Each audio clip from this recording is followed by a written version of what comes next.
Nados, I'm so pumped. I found the most amazing place on the weekend and I'm ready to make an offer. I don't really know what to do now. Can you tell me? Well, today we're going to go through the steps that are involved with making an offer, the terms you need to put in your contract, and some high-level overview information that's important for making your offer. Jaden? Let's get right in. Beat ya. All right, Nados, so I'm pumped. I've seen the place, I've fallen in love with it. All I want to do is buy this house. But what do I do now? Well, for today, we're going to walk through the high-level overview of information you need to have on the contract to sale. Now, we're going to be more specific for the Queensland market. However, this general information can be used for other states as well. The first thing you need to understand is the real estate agent is going to ask you to either fill in an expression of interest or a full copy of the contract to sale. Both are relatively the same in the sense you're going to put clauses in the contract, you're going to put your offer down, and it's all going to be in writing. So rather than talk about the nitty-gritty for each, we're going to talk about the high-level information to put in either the expression of interest or contract to sale. All right, and so before we do that, we've got one huge warning. Is something Nathan mentioned before, is make sure you put your offer in writing. So a trick that real estate agents use all the time is they get you to make an offer verbally, and they'll get you to say on the phone, what's your upper budget? How much are you pre-approved for? How much do you have in deposit? And they'll ask these little questions from you to understand and gauge how serious a buyer you are. But as soon as you say it verbally, they're gonna come back and try and push you a little bit higher. Show me the money! So one thing you need to make sure you do is always put your offer in writing. So Nathan, let's start us off on the offer. What are some things that you need to make sure that are on your offer? There are going to be some clauses you're going to put in the offer. The first one is around your finance. So typically, depending on your state, the finance clause does vary. In Brisbane, most people go for a 14-day finance clause. And this is where a lot of people make mistakes. So some people put 21 days, but in the current market, if you're buying a house, it's too much. Go for 14. Precisely. So make sure you put a 14-day finance clause in there.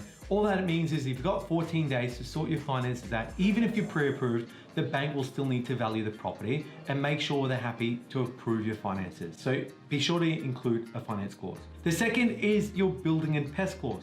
Once again, you'll have some time to check out the property, make sure there's no termites or pests or any damage to the property that might be an issue in the longer term.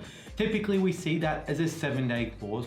We'll have 7 days from the contract being accepted to complete that inspection. The last is your settlement clause. So typically 30 days is the settlement time frame in which we work with. Some people might want longer terms if they've got their kids or whatnot, they need to move out. And you got a lease that's expiring. There's lots of reasons, but again, this is where you need to gauge the real estate agent and find the reason why the people are selling the property. Have they bought another house that they need to move into immediately? Are they looking at moving in 6 months? Or it could be someone that's going to a retirement home that they need 3 months to move out. So use that to gauge and understand why they're selling the property, because it means your offer can be much more compelling if you've got a settlement date that lines up with what they need. And the last one is there are special conditions you can add on the contract. Now, in a competitive environment, the more special conditions you put on a contract, the less attractive it might be. So do consider before adding special conditions, things like how many other people were going through the property.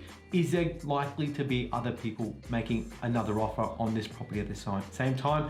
And what type of special conditions are you adding? Are they reasonable? Are they unrealistic? Are they just gonna make the vendor think, no, don't want to deal with this offer, I'll find something else. The special conditions are basically the part of the contract where you can just write whatever you want in there. So you can ask them to fix up a faulty gate, for example, before settlement. You can ask for some artwork that they've got in there. You can try and get their red couch that you love.